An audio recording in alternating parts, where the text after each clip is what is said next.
Welcome, everybody. Happy New Year.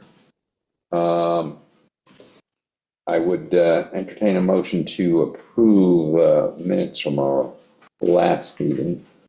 Moved. The- The one, it's the November. November 6th. November 6th meeting, okay.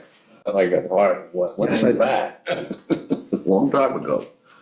In any case, any comments or discussion about it? I actually read it before I realized that it was November. I didn't quite remember, not, so, yeah, I think they're fine to me. Yep. Okay, all in favor? Aye. Aye, all right. And now we have the pleasure of welcoming Kate for the report on the 25 shellfish seeding program and planting and oysters and all that stuff. Always good to be back here. Okay. So as you can see, this is the report that my colleague Mike put together for you. Just an overview of the numbers and sizes of each species that we've seeded in town waters and land. I work with Bopane to kind of find the specific locations. We kind of have a lot of back and forth as to, kind of work in anecdotes from locals as to like what they're finding, what seems to be a successful location or not, and we kind of every year kind of assess our seeding program. So you can see that first page is all the like kind of information, and then it's followed by the maps. Because of our my positive relationship with Bopane, you guys look out. As you can see early on, August, you got some early, very fast growing oysters because I was able to just shoot them a quick text and be like, hey, can we plant these? We got to get them out of our system. We had a ton of oysters this year. So nice sized oysters we seeded in Deering Harbor along that eastern shoreline. Past directions, as well as then in West Neck Creek, kind of like that lower area. I do it. And then again, we did another seeding, round seeding in early October, and we focused on Coffles Harbor. Clams, we had a rough year for clams this year. We're already focusing our attention this year on how to improve our clam production. It went down to actually completely restructuring our hatcheries. So we're feeling hopeful this year because what it came down to is a lot of our infrastructure would end up being dedicated towards like research production for like production of shellfish for research. And we're like, well, we need to still deliver for our town. So like I said, feeling hopeful for a higher clam seeding next year, but 65,000 clams, a nice size at least. Like there were fewer, but 12 millimeters at planting is pretty good. So West Neck and Menantic Creek in October. Scallops, we had a pretty good year for scallops. So again, kind of shifted our methods a little bit, and we decided last winter to hold on to a bunch of scallops, overwinter them in our nets out in Orient, and then seed them, plant them in the springtime when they're actually like starting to get ripe for spawning. So we actually planted in June a bunch of nice, almost adult-sized scallops. So I guess that would be almost 1 year old scallops. I'll have some pictures that I'll probably include when I do come back another day. But nice, ripe, meaning ready to spawn. That nice coral color, it means all the eggs. I'd understood, I heard something about the water rippling in an odd way, and now I know.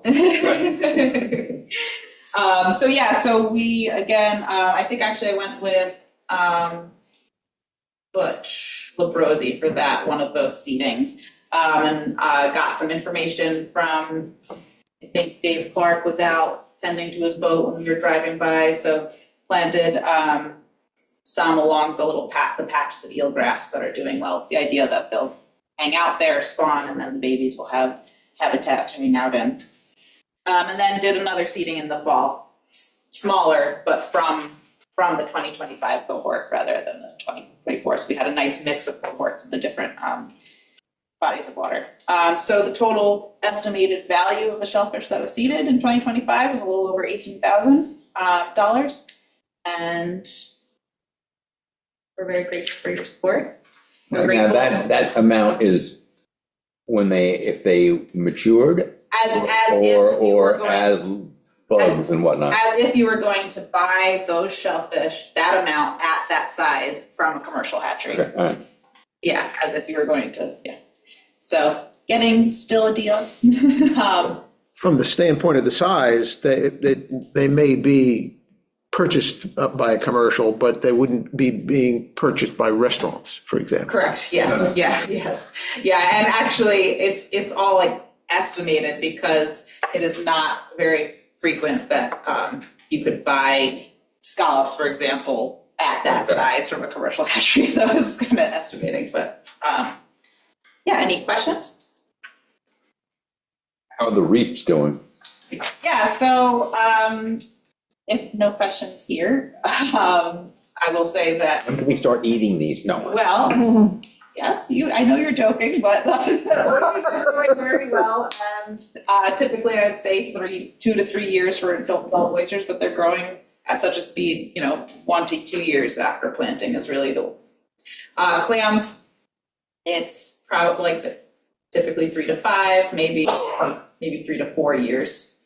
But we try to seed the same spots, so really it keeps them going. There's a couple sites that I know a lot of people harvest from, so we know to seed those heavily to keep those spots going. I will say before we move on that I'm still very proud of, as a Shelter Islander, that you guys are the only ones to really have it together to do this longer term contract that we've established, and I don't have to hound you guys. And it's just amazing to compare you guys to Southampton and Southold, much bigger towns, and here you are just locking it down. Just cooler. And yeah, I love being able to be like, do you see what Shelter Island's doing? And they're like, oh, so anyway. South Want our water cleaner. Money, so. Yeah. Yeah. Selfish. Selfish for selfish. So yeah, speaking of the project that you guys funded, I would love to come back. I know my colleague Kim Barber would like to come in then too, and show you guys all of the results. This past summer, I've been monitoring that Cockles Harbor Reef every year, and I got into the water a little late in the season. It was July, the water got cloudy. When I come back, I'll show you some videos, but the best part was, as I was getting in the water snorkeling, I started on the edges of our planting and moved towards that oldest planting. And at first I was like, oh, this is stupid. What am I even doing? I can't see anything. Could barely see my hand.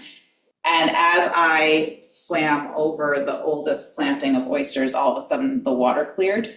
Oh. Yeah, I was like, I have it on GoPro, but I just really felt oh my God, it's working. What a comparison. Right, it's a great illustration. Comparison. Yeah, it's a great comparison. And then now, because it's always a work in progress and also comparing all of our other sites, we're now kind of really sitting down to talk about, okay, how can we gather some data even more? And we're trying to capture the fauna, the animal use of these reefs, to really report on that.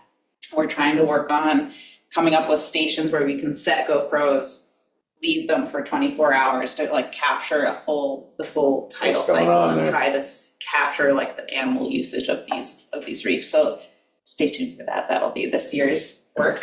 And yeah, that initial work that you guys funded really led to a lot of other really great efforts, working with the school, working with some private homeowners, and then Ananta Creek Keepers really approached me to like really double down on helping that water body. It really, so that's kind of where I would like to focus my attention to. You know, Cockles Harbor is great. Cockles Harbor is great. Don't want to give up on that. Would love to keep adding some spat on shell plantings to that and keep monitoring. But really, I think that Mananta Creek, you know, it's not officially, I don't think, but practically an impaired water body, and I'd love to really see some actual improvements there. So we've already have plans in the work. It's been funded to start a second little oyster reef planting in the creek. It has to be permitted with the site. I'll come and approach you guys to get it publicly on the record exactly where. We did a little test planting of blank shell. This was just my curiosity. I kind of want to compare sites where we plant spat on shell with the shell with the oysters on it, compared to some areas where maybe we know there's already adult oysters. Is it enough to just put blank shell so that when they spawn, they just need the proper substrate? You know, I don't know. No one has really tried it, so I kind of am. So no answer yet on that. No answer yet. And we put a very small amount down. I'm gonna check throughout this coming year. We put it down in September, with early September, with the idea of capturing a fall spawn, and then I'm gonna keep monitoring throughout. I suspect I'm gonna need to do a few plantings. It's pretty soft in the creek, so the more shell accretion that we add, you know, the higher the chance we'll actually start seeing something. So you said this very small project was funded? Yes, by Mananta Creek Keepers. Okay. Yeah. So do you anticipate that you would come back to us? Yes, yeah, we were talking about that, and that we'd like to be able to come back to you guys for more funding, not as much as that initial ask. So we still have to work out exactly what we're gonna be asking for, but we have an idea of what we wanna work on. Like I said, focusing on Mananta Creek, but keeping some, like maybe some small, like us, you know, plantings at Cockles Harbor going. And my colleague Kim Manzo, she's the eelgrass and seahorse expert, and we've started this seahorse hotel project this past year. It's also a picture somewhere of that. Yeah, so again, with my relationship here, being a resident, and knowing so many people here, I was able to do our first Seahorse Hotel workshop with students, middle school students here at the school, as an after-school thing. And so we just kind of constructed these structures. So the idea is, and the background is that all the aquaculture farms, like oyster farms, we've been hearing word from them that when they flip their cages or take up their gear, they're actually finding seahorses. There's a native species of seahorse, the northern line seahorse. Typically their preferred habitat is eelgrass meadows. Obviously still working to restore eelgrass, but not every location is suited to receive those restoration efforts. So in some areas, we're putting these structures that are made out of upcycled gear. And we're putting them out in these key areas and monitoring them to see if we can kind of create habitat where eelgrass maybe hasn't come back yet. You know, that's really where we're focusing first. And, you know, because the problem is that these aquaculture cages, they're constantly being moved, which is very disruptive for seahorses. They have site fidelity, so they come back, they actually migrate, and they come back to the same site every year, and they're monogamous. And more so, it's very cool, every morning, they start the day by coming out and getting together and doing a little dance. And it's to assess where they are in their cycle. Their mating is incredibly precise. So, they look for chemical cues. So if their home is constantly being disrupted, then that's it. That's why the population has decreased so much. So offering these structures that aren't moved, perhaps we'll start seeing an increase in the population. It's like a long-term hotel. That'd be a cool one. Which is- Yeah. So less water quality improvement, but certainly habitat. So we're still trying to do all of this stuff. But there has been reports of seahorse sightings actually up in West Neck Creek, which Kim was shocked, but she is dying to do more work in there. And another one of our eelgrass team members has been looking at satellite imagery, and he is also dying to get up into West Neck because he keeps saying it doesn't make sense. There shouldn't be eelgrass up there, but based on the satellite imagery, there's these dark spots that he feels it looks like eelgrass. And we actually did some test plantings up there, and so far they've been surviving. And we think it's because of the groundwater influx in there. That's great. Yeah, so that's exciting. Yeah, so anyway, we'll come back. We'll figure out how much we're looking to ask for and come up with like an actual plan for what we'd like to do, but expect to be back kind of showing you what we've accomplished so far and talking about what we want to do. So oysters are pretty resilient enough to do well in a sort of impaired body of water. Definitely. You know, if you think about it, it's the same species. The eastern oyster grows from Canada down to the Gulf. You know, so yeah, and brackish, super salty. So yeah, that first planting in Monantic Creek that was funded by another private homeowner, I was really skeptical. I was like, okay, here we go. We're just gonna put some spout and shell out, and it's gonna die. No, it's doing great. Back in early November, I got a photo from the people who live off the area where I planted the reef, and it was a little artsy. Again, I'll show you later. But they got down as one of those super low tides where the wind blew out the water, and they're growing beautifully. It's that nice, beautiful 3D structure we're looking for. I couldn't believe how well they're growing. So it really gives a sense of hope. Back to the seahorses, I noticed, I just picked up National Geographic today. Yes, there's And on the the cover. seahorse on the Yes. front. I Yes. had to read that with more vigor. There you go. Yeah. Was it? National Geographic, Yes, seahorse is the cover story. cover story of that. Specifically talking about like this one Bahamian lagoon or island or something. Yeah, I didn't think it was maybe the Where same do the one. seahorses migrate to? They don't know. Yes, they're an elusive creature. They think that maybe offshore, kind of similar to the eels, maybe go out to Sargasso Sea, but that seems very far. So it's like they don't know.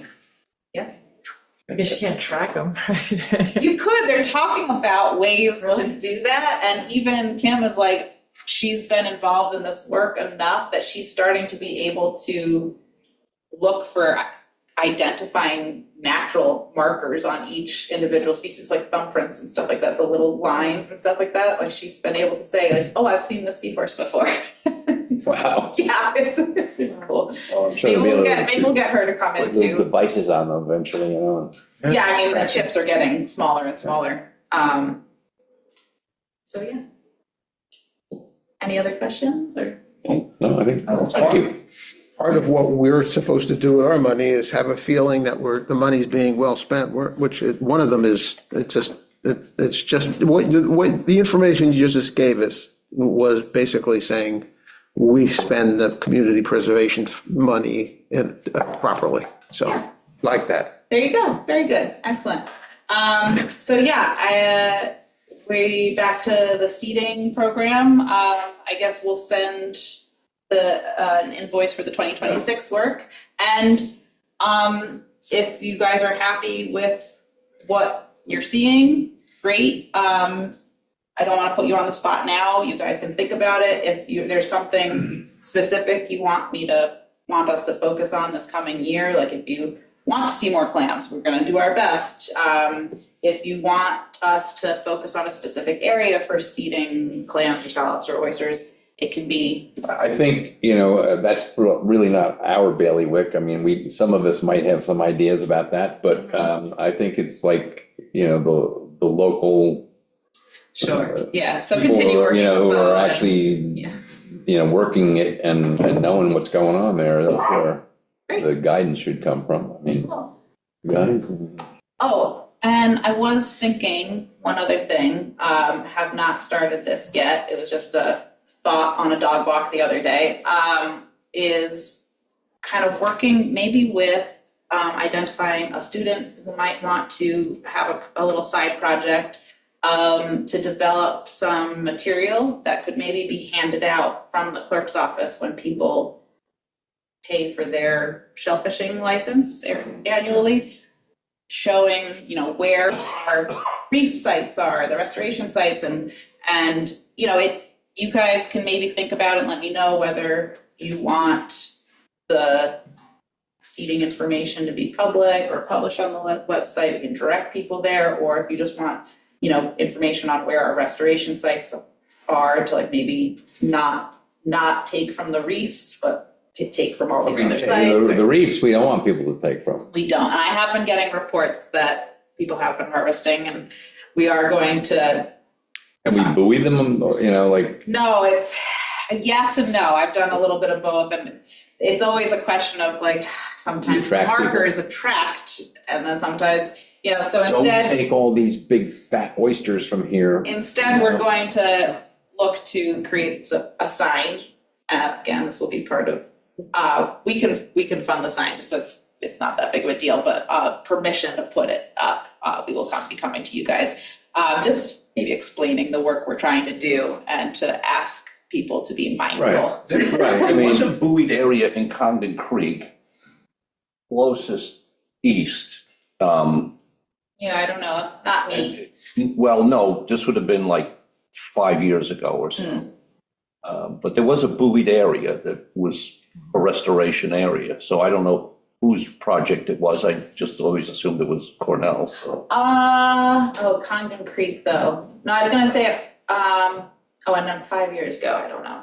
Because our eelgrass team, they've switched methods now, but they used to put out a series of buoys for doing the buoy deployed seeding, so that they would suspend eelgrass that are kind of ripe with seeds at the surface, and then it would rain down. They've kind of paused on that methodology, but I wonder if maybe that could have been it, but they probably wouldn't have done it in the creek, so I don't know. It's a hard call. I mean, to me, I would say, destroy this and don't show it to anybody. I know, you could argue both ways, part of me feels technically it's publicly funded, right? Yes. So should it be public knowledge? East Hampton. And then I have to go with the we publish our education. reports every year, but, so that's where maybe something more of just an educational pamphlet, you get your license, you get this it may be updated, okay, this area is a viable place to go and harvest now, Sure, I mean, yeah. and, But then you also don't want to give away anyone's spots either, so it's delicate. I'll be working with you guys and Bo as maybe well. it's beyond us. Yeah, it's delicate. Well, the other thing is you want the maturation and the reproduction to continue. Correct, and yeah. spread. So if people go in and take the 2-year-old oysters, then you've defeated the effort. Right. So. Anyway, yeah. Something to consider, but. I mean, part of it, we're not doing this for consumption, we're doing this for Well, restoration. I'd say the Back to the Base project, that's like the restoration, right? This, honestly, was originally developed, this seeding program was developed to keep the harvest going, So yeah, they are meant to be taken at Right. some point. At the right time. When they're ready, yeah. There you go. And that's where the education piece comes in. Exactly. So that's what I'd kind of like to work on developing that. And I thought that maybe tapping a student who was maybe interested in media or English or something like that to work on that with me. I think when you go, and if you go to Block, right, you get a clamming permit, they also make you buy a sizing gauge, Mhm. which, Okay. That could be something that we, Yeah, interesting. I've never gotten a permit anywhere but here. Go ahead. well, I haven't either, but I've seen them. So, In terms of the student, Dave Ruby has been working with the school to do that salt water, the tap water Yeah, system. So they seem to be working very well together. Yeah, So if you absolutely. can, they would be sources probably to Yeah. get a kid. Absolutely. Thank you. Thank you. Okay, great, thank you very much.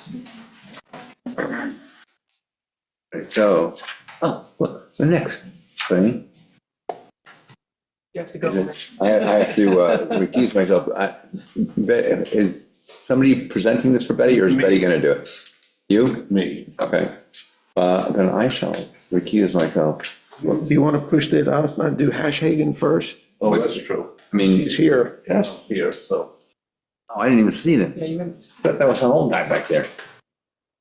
I'm just, you know, No, that's fine. I actually didn't even see him. That's fine. it won't get cold this way. Yeah, so Tom is here. He's requested, he applied in 2020,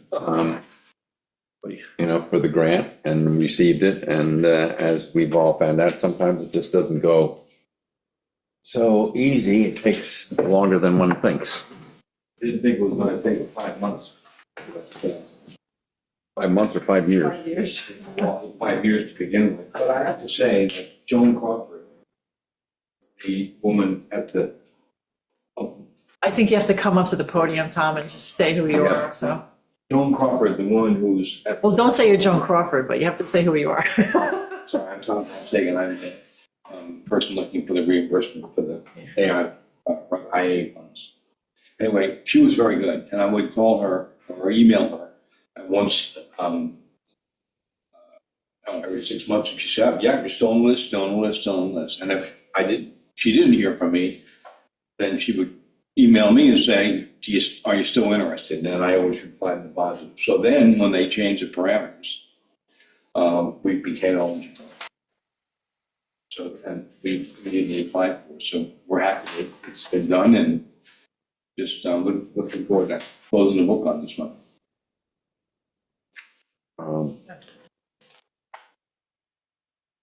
Yeah, and all of the paperwork, I mean, you did the application, but it seemed good to me. It's been a while. Yeah, it's been a while, yeah. But A major hiccup it was during the time when it was a $15,000 grant. Yeah. Major hiccup was the redirection of the water line, because where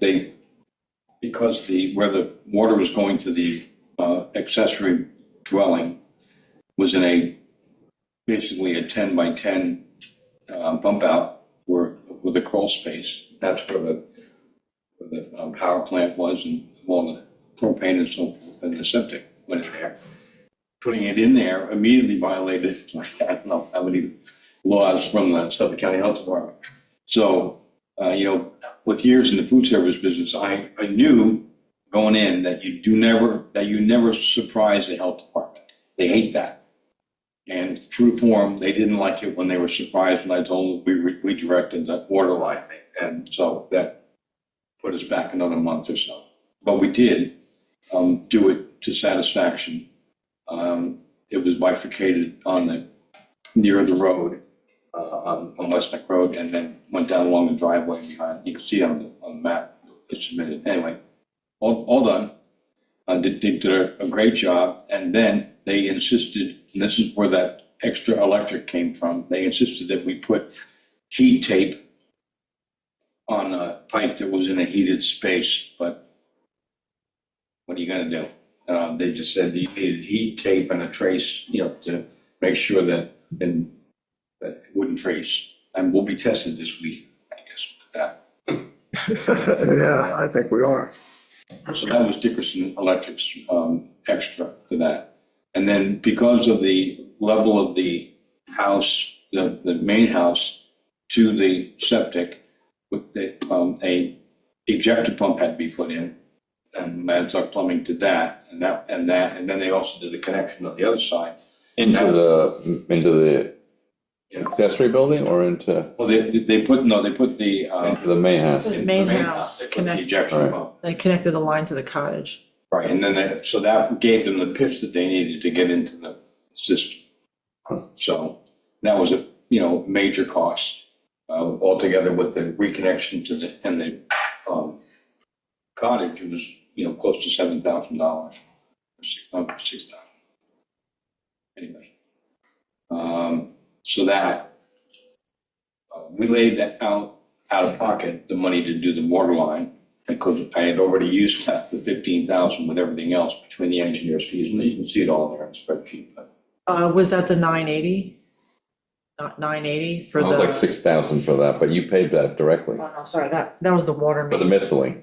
Yeah, the miscellaneous, yeah, that was like close to $7,000, 6,800, I think it was. And I would highly recommend those guys. That Sound Shore Irrigation, they did a terrific job. All the subs that came in there, they did really well. Even Shelter Island Sand and Gravel. But you had to put up with, Huh? didn't you have to put up with Meg?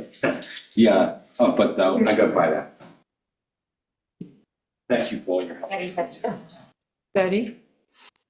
Yes, hi, can you hear me? Yes. Yes, Yes. you can hear me? Yes. Yes. Hello? Yes, okay. I have a couple of questions. The 15,000 back then, that was before I was on the board. Was that the basic grant or was that including a well, how we have No, it broken down That now? was the base grant. Okay. My other question is, there's a charge for irrigation on there. Do we normally cover irrigation? No, that's the people who did the miscellaneous that Tom said he paid for directly. Okay. All right. Sound Shore Those were my Irrigation questions. they had the equipment to do without trenching through the whole property. They shot the thing underground. Okay. Amazing. Thank you. Yes. Any other questions or anything? Then would somebody like to make that motion? Just going back to the amounts, hold on.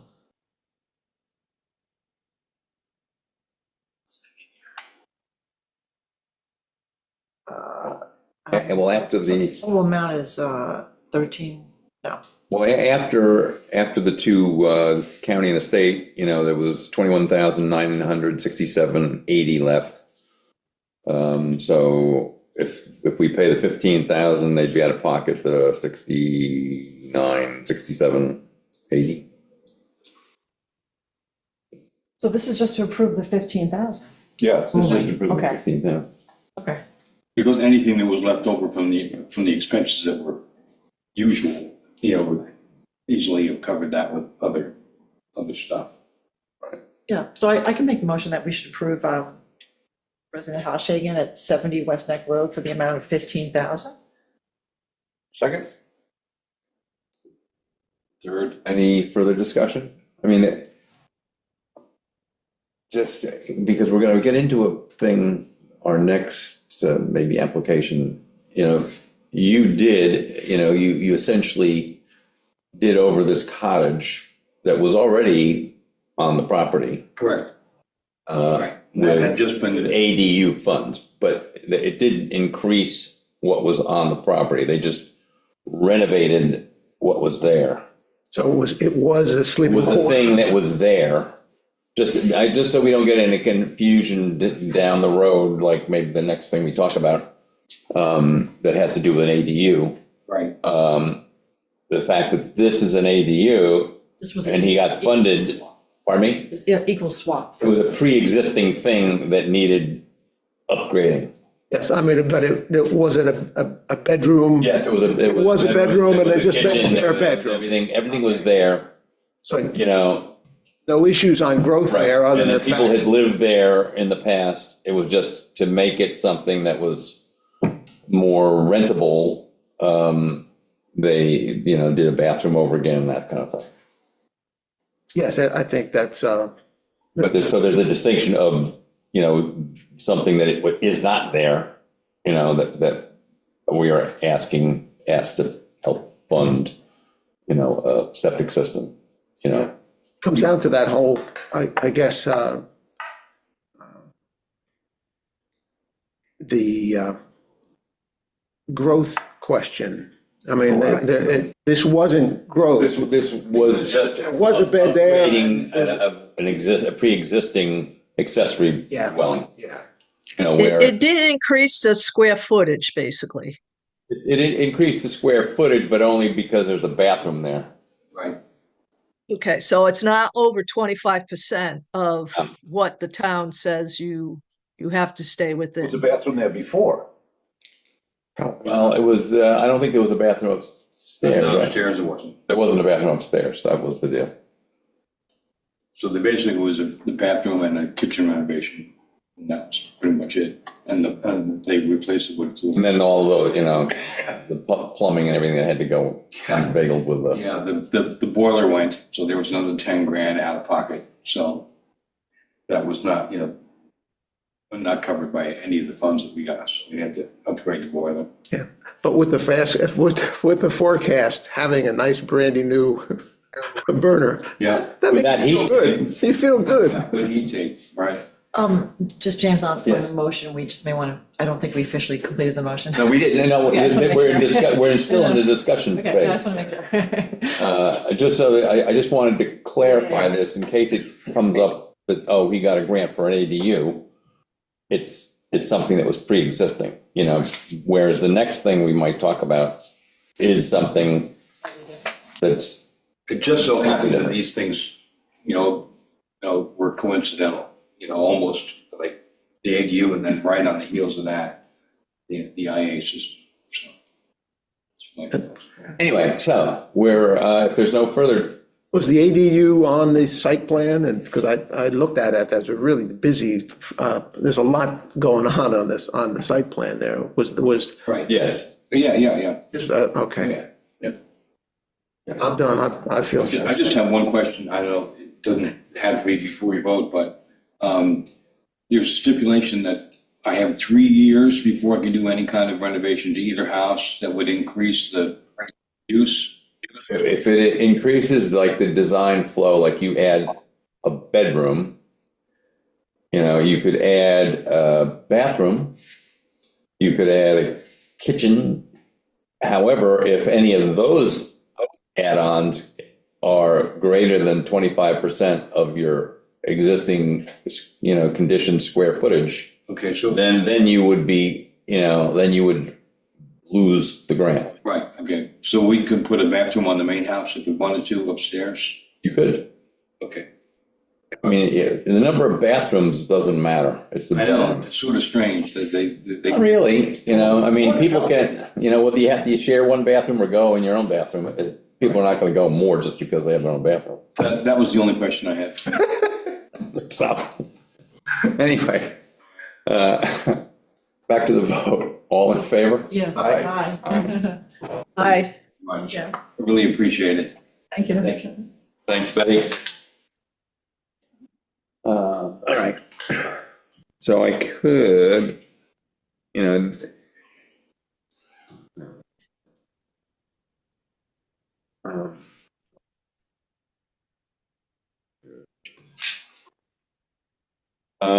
we have on payment, request for payment, we have Christina Lang at 82 Smith Street.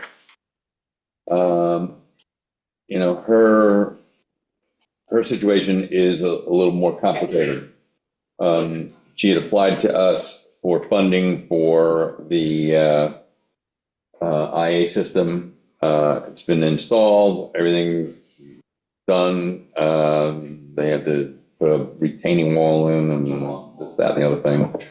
However, at this moment in time, she has the desire to redo her lower area basement to be living accommodations under the ADU program.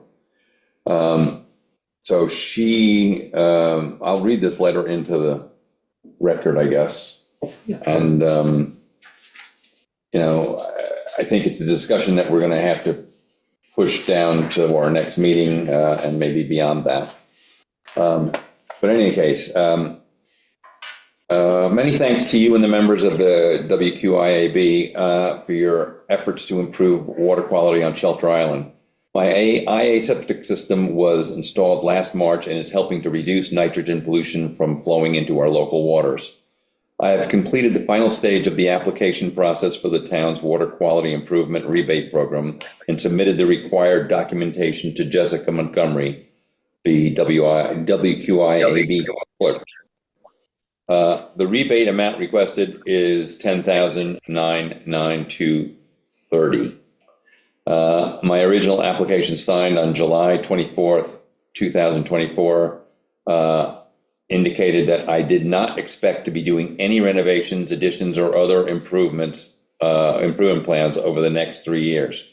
However, in 2025, I learned about the Community Development Long Island Plus One ADU program, which is described in depth on the town's website. It is a win-win situation, and in my case, the ADU would allow me to earn rental income, which will help me to stay on Shelter Island when I retire, and the ADU will provide much-needed year-round housing for at least 10 years under the CDLI's requirements. CDLI approved my application for a $125,000 grant to convert my unfinished basement into a 480 square foot one-bedroom apartment. Not including the square footage for the bathroom and the closet. The town building department has required a lot size variance, which I applied for and was approved by the Zoning Board of Appeals in December. The building department issued my building permit earlier this month. See attached, which is there. I respectfully ask that you look favorably on my application for the septic rebate. The IA system installed on my property covers a structure with 3 bedrooms. I live in a one-bedroom cottage, and the basement apartment will be a small unit with 1 bedroom, which is negligible in terms of putting a strain on our natural resources or inviting unwanted development. Thank you for your consideration. If you have any questions, please feel free to contact me. Blah, blah, blah. She's poised to, get her rebate, but she wants to add this ADU thing. So, my feeling would be to table this for the moment. I think, we need further discussion, which we've deferred to our next meeting. And we probably need to get the county committee to actually, make a ruling on this. But those rulings will come at a relatively distant future, right? So that, Well, I don't know. I mean, maybe we need an update maybe on that. well, we can provide that. So we met the other day. Okay. Yeah, just before you go that far, I was just looking at the original application and the sizing then was a Sen 5. Was that an oversized system at the time? That's the smallest system they make. Because isn't that what she installed? She installed a Sen 5, but that's for a 4-bedroom. And that's the smallest one. That's the smallest one you would put in, even if it was a conventional system. So usually I thought when we don't want to have renovations or additions or anything, it's because if it triggers a larger system. But even, But even if you had a 1-bedroom cottage or 2-bedroom, whatever, this is in this instance, if you're doing something that adds on, a bedroom and increases your effluent, we've always maintained that, you wouldn't be entitled to the grant. If it was in the 3-year period. It's not about the Sen 5 not being able to handle. No, the Sen 5 is perfectly able to handle everything that she's proposing here, more. and one more. Do more, actually. But, All right, I'll let you Yeah. guys run with it.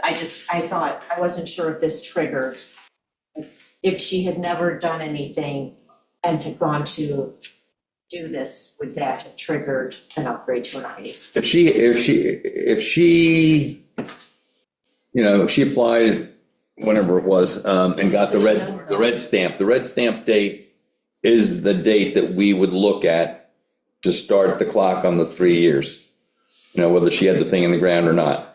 So, I don't know if, the $125,000 grant, if that's something that can be deferred or has to be used now and maybe it won't show up again. I'm not sure what the deal is with that, and whether she could wait, that remaining time to get to the 3-year mark.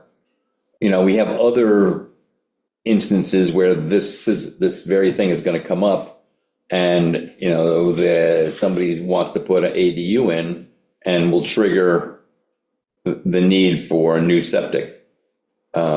Which is different. It's probably gonna come. Which is it's different in a way, but not, it's still in the same. Look, for example, we turned around, I recall this one house was small, very tiny house, and the guy did what you would consider a minor expansion of the house, but because the house was so ridiculously small. Right, it was over his minor 25%. Expansion made it over, and we denied him. Right. And he wasn't adding anything, he made his kitchen bigger and more livable.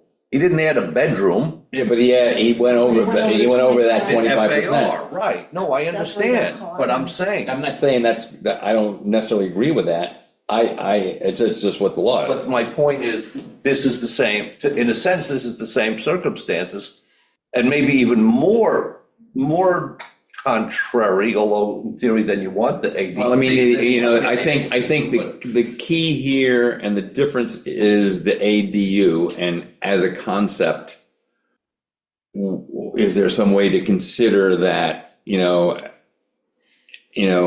out of the same criteria that we used in other things, like the benefit of having the ADU as a affordable rental, does that outweigh our old criteria, and that question is one that I don't know what the answer would be. I mean, my own personal feeling, if I was going to say, I would say, I think it's probably a good idea to get the thing in the ground and have an ADU.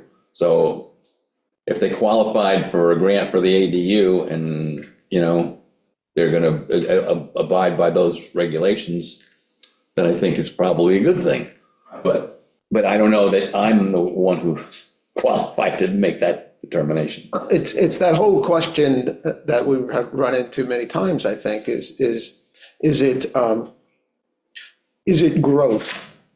All right? Technically it is. Technically, under what we've always Yeah. used as our criteria, yes. Yeah, you're in a situation, again, in this situation, the Lang situation, it's that, yeah, you're right, the building is no much bigger, but now because there's a They're expanding conditioned space. But didn't we also not approve the young couple who bought who took over Georgiana's Georgiana house? No, we approved it. I don't know, did we actually vote on it, but No, I think our feeling was that we wanted to approve it, but it too had to go to the committee. Right. Yeah. Because we felt that, Because it was a conversion. because it was a conversion and, it wasn't a bedroom before, So what but we're now considering- it is a bedroom, so. Then this has to go. It's kind of like this, we're asking people to consider, is this kind of growth not as bad as other kinds of growth? That's what we're asking. I guess, essentially, yes. The term is not as bad. I mean, the whole nation, maybe the world almost, is talking about affordable housing and, if it is a crisis, should we be saying, Well, that's you know why- what, that's we're why not we going to need- take. In the States. Yeah. We need to help Right, fix we're that. gonna not worry, if it's an ADU, it has a different set of rules from Joe Schmo. Well, it's an ADU, but what's the difference? That young couple converted an office to a house. We need the house. We need young couples. They were. And those were all the arguments we And then I used do an to ADU, support yeah, I think. their request. Right. Initially I said, but then I started thinking about it just like that. And I said, I think this kind of thing needs to be supported. Well, right, but in the same time, we denied them. We deferred them. We deferred them to get this decision. Yeah. Hoping that, at least I'm hoping that the decision would be in their favor. Okay. But I think Well, then the we same could thing- get to more me, the like same thing these. applies We here. can get more like these, that's those. There's going to be more ADU things. Yeah. Because we're trying to encourage people to do the ADU program, but at the same time, we're saying, It's a feedback thing. oh, that's feedback, sorry. I mean, we're encouraging people to possibly sign into this program, right? But at the same time, we're saying it's growth, so it's a conflict there. Well, yeah, but it's differentiated because of their commitment to I see what you're affordable housing. Right. And whatever type of building project that might show up, I'm not sure, like similar. I mean, I'm not sure. Change of use. A change of use thing is one thing, I mean, it's usually, it's in that case of 144 South Midway, it's a lessening of intensity. I mean, somebody, could have gone in there. I mean, it is zone residential, though it's non-conforming residential. So somebody could have gone in there and done something, I don't know what, but, something, the bigger office. Bigger house. Bigger thing, I mean, they could have put a bigger house, yes, of course, but, and they still could put a bigger house, Right. actually, I mean, there's plenty of room on that property.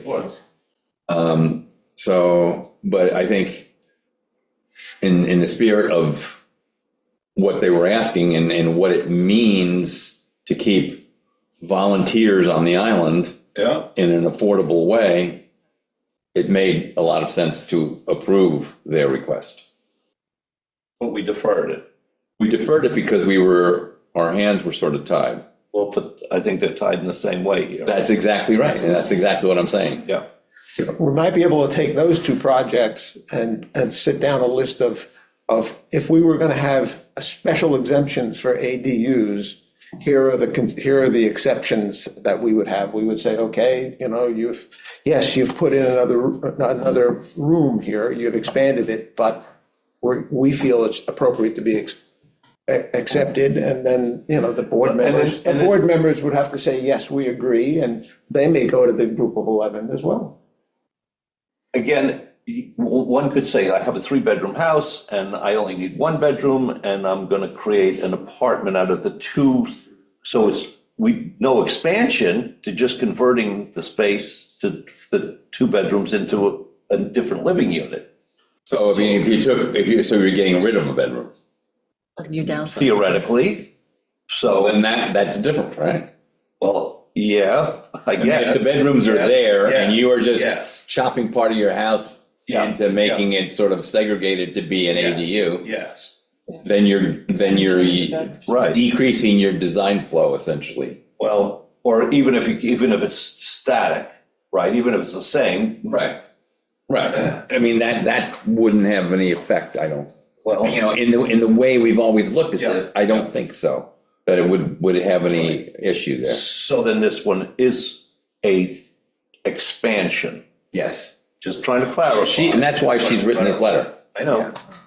I mean, I don't know how autonomous Schultz Island can be if we could just say, if we recommended something like this and we think ADUs are a good thing, and could the town board just say, yeah, we agree with you and just start doing it?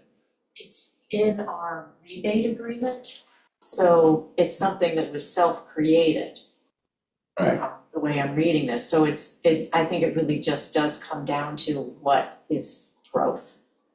And that seems to be like what we need a little bit better definition from.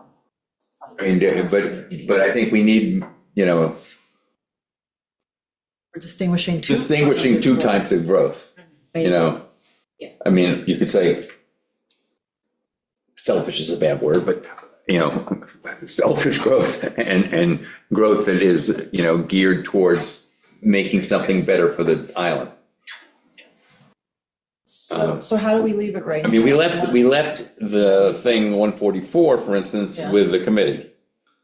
You know, and is that progressing to a point or is that, I was gonna say, do you wanna give the update from our meeting last week? Okay, so that we had a meeting last week. The next meeting is March 17th or something like that. In the meantime, there are 3 committees formed to work on, well, let me go back. All the towns have signed their memorandum of understanding. So everybody's on board and the committee is actually now functioning. They elected a chairman, which is Scott Wilson from East Hampton, who didn't expect to be elected, but agreed to do it. Lucky Scott? Yeah, boy. And there's 3 committees working on reviewing the law and finding out what in the law needs to be changed in general, right?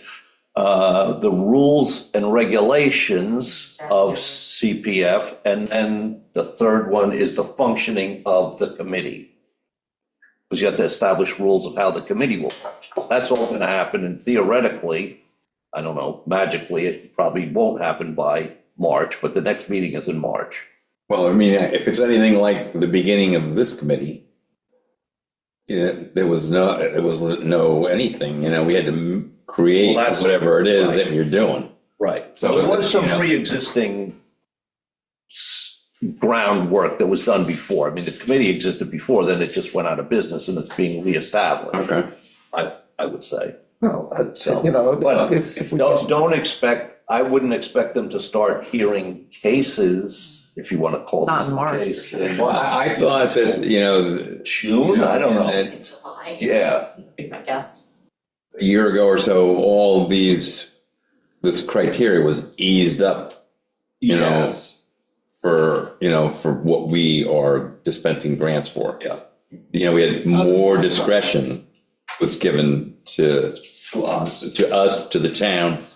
well, to the group of 11, they've Well, got, no, I mean, not to the group, not necessarily to the group of 11, but I mean, to us directly, really. I'm sorry, I don't know. So, putting aside the change of use thing, I mean, could the town just decide, well, if it's a bona fide ADU, they're qualified and they've done, they've signed the commitment papers or whatever, could we just decide that, that they would be eligible for IA grant? I think you'd have to just amend the additional rebate agreement. Well, do we want to talk with Mr. Crouch? Because when I see it, like, this almost could just be fixed with one word, Right. removed. Because it says no rebate may be issued, and like when I started before, I had skipped that word when I read it quickly. And then went back and looked at it without it, and like, oh wait, I missed or. No rebate may be issued if any application is made for a permit from the Suffolk County Department of Health upon which the funded project is to proceed, which would allow construction of any new or additional bedroom or bathroom, or for which the Suffolk County Department of Health would require the replacement of the septic system. If you took out after the construction of any new or additional bedroom or bathroom for which Suffolk County Department of Health would require replacement. So right now it's saying if you have a new bedroom or bathroom, or Suffolk County says you have to replace the system, no rebate for you. But if we said you allow construction for a bedroom or bathroom for which, like an exclusion would be for which Suffolk County says you have to replace the septic system. So in this situation, she didn't need to replace the septic system because it was Because it's already replaced. sized right. Then Well, I mean, you'd it's- be able to proceed. It's, she got the grant to put it in, the cart and the horseware, so, but she's within that 3-year period. So we need to get over that, thing, and make a distinction between just regular expansion and expansion for community purposes. community or, But I would argue that in the case of the Georgiana's building, that what's the difference between a young couple creating another housing space which is needed, versus creating an ADU. ADU is just fancy. I don't disagree with you. Okay, but so, You know, I why we're wouldn't, not sure. but that's, I I wouldn't- mean, we're trying to make a policy here. I think we're trying to make a policy, you know, and maybe somehow you could incorporate something like that, but I think it gets too, you know, just ADU related. You know, the ADU How about prices, it- we need the special exemptions or, you know, like something has to happen. Somebody's got to get a list of. take the word ADU out of it and say we need affordable housing. So this couple afforded the house, and now they want to improve the system, and we stopped them from putting in the IA system. We didn't stop That's sort of a subjective thing, you know, I mean, there could be another young couple that happen to be hedge fund managers that bought a little cottage with 5 bedrooms in it and they needed one more, you know? That's a very different. It is, but it's sort of, That's not ADU what you're talking about either. The I ADU is different from them taking a house and living in it. but it accomplishes, I live here. But it's housing is the issue. This is the same then thing. Have a separate one called housing, which might seem a little weird, but ADU and the other 3 categories that they talked about of these 3 groups, maybe there ought to be an ADU group saying how do we make this thing work where we manage to resolve the crisis? Right. You know, that I think yours would be category 5, which is. I think we're all sort of on the same page. We want to see. My part to deal with. Refer to them and see, this would be a good example of sending it to them and asking them. For their, The 144 or the ADU? Both. maybe both. Well, I mean, I just don't want to get mired in the Well, then in that case, the reorg ADU one, of. we should do the ADU one, because that's. The ADU That's a one, I think, method for the crisis. my request, I guess, for the board and, you know, maybe to approach Thomas Crouch and ask him to look at this and say, what do you think? Can we make this work for specifically ADUs? You know, if that's the intent of, you know, everyone on Shelter Island to make it easier for people to live here. So I know. Yeah. Okay, all right. So In any case- tabling this. We're gonna table this Okay. until we get at least feedback from the attorney. He may say, yes, you need to go to the committee, Okay. and then we go to the committee. Okay. But, you know, in any case, we've asked the question. So, you need to excuse yourself because I do. Julia has to leave at 7:50. Oh, my goodness, I'm out of here. You're okay. But we need quorum for your son.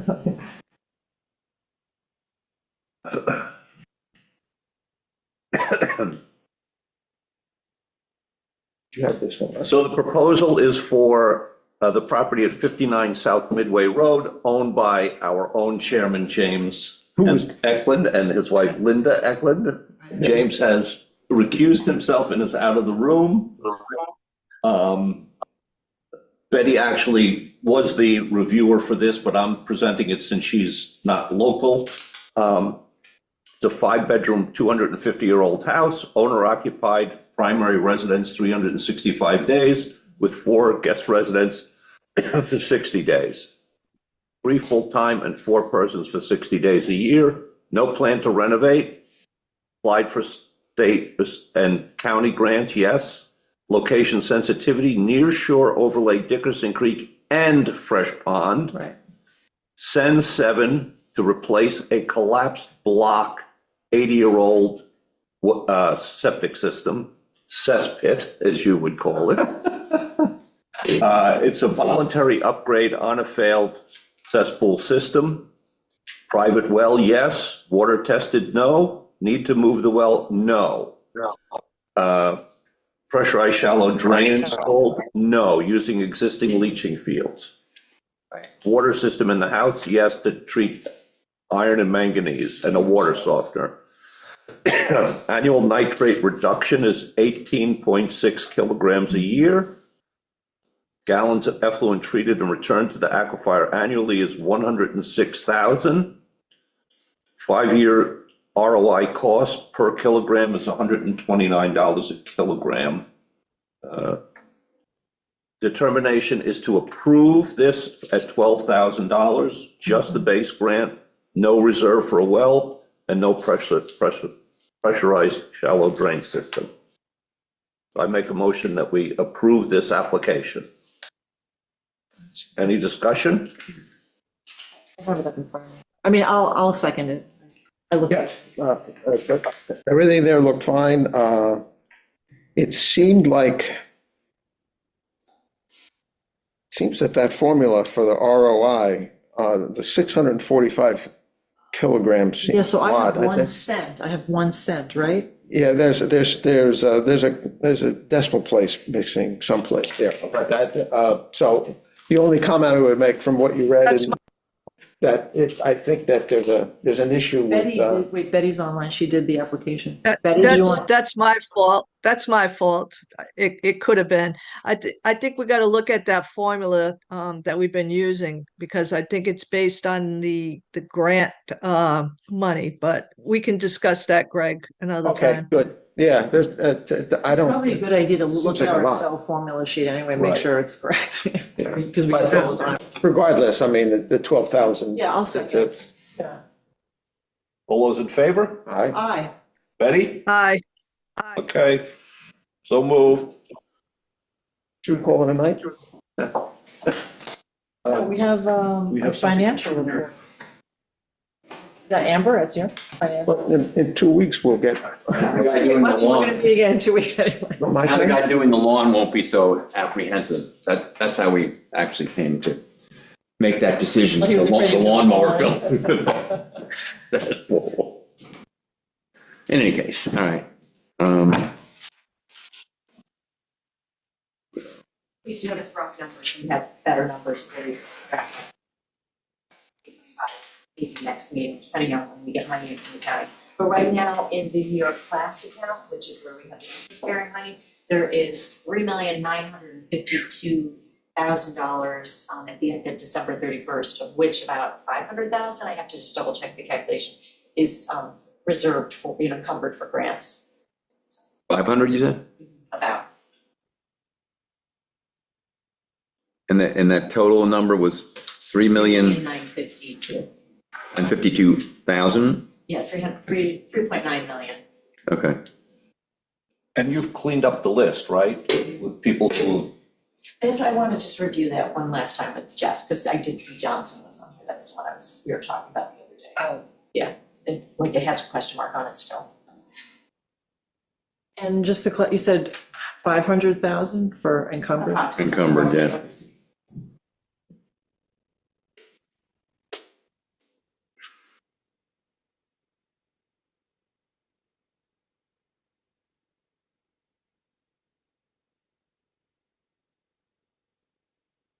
Thank you. Any old business that anybody would like to bring up? New business? Well, new business, but we should find some new business with that balance to do some meaningful thing. That's something we should all think about. Anyway. There are no. Move. Getting on his jacket already. Second. You second your jacket? I'll second.